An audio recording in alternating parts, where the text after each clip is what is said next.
ഇങ്ങനൊരു ഫുട്ബോൾ പരിക്ക് പറ്റി കഴിഞ്ഞാൽ തിരിച്ച് കളിക്കാൻ പറ്റുമോ എന്നുള്ളതാണ് ഏറ്റവും വലിയ ചോദ്യം.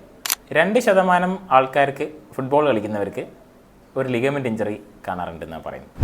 ACL ടയറിൻ്റെ ഇൻസിഡൻസ് 2%. പ്രത്യേകിച്ച് ഒരു റിക്രിയേഷൻ പ്ലെയർ സ്ഥിരമായിട്ട് ഫുട്ബോൾ കളിക്കാതെ ഒരു വെക്കേഷൻ ടൈമിൽ മാത്രമോ അല്ലെങ്കിൽ ഗൾഫിൽ നിന്ന് തിരിച്ച് നാട്ടിലേക്ക് വരുമ്പോൾ മാത്രം ഫുട്ബോൾ കളിക്കുന്ന ആൾക്കാർക്കാണ് ഏറ്റവും കൂടുതൽ ACL ടയർ വരുന്നത്.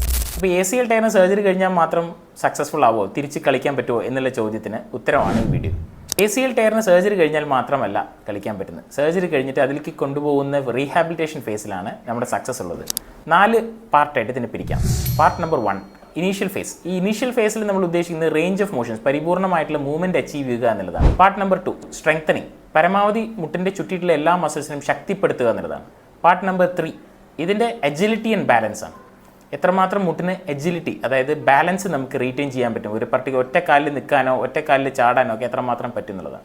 4ാമത്തെ ഫേസ് പ്ലയോമെട്രിക്സ്, ജമ്പിങ് എക്സസൈസസ്, ഉയരത്തിന് ചാടുന്നതും നിൽക്കുന്ന സ്ഥലത്ത് തന്നെ ചാടുന്ന എക്സസൈസുകളൊക്കെ പഠിക്കുന്നത്. അപ്പോൾ ഈ 4 ഫേസ് കൂടെ കടന്നു പോകുമ്പോഴാണ് നമുക്ക് ACL പരിപൂർണമായിട്ടുള്ള സ്ട്രെങ്ത് തിരിച്ചു കിട്ടുന്നതും കളിക്കാൻ പറ്റുന്നതും.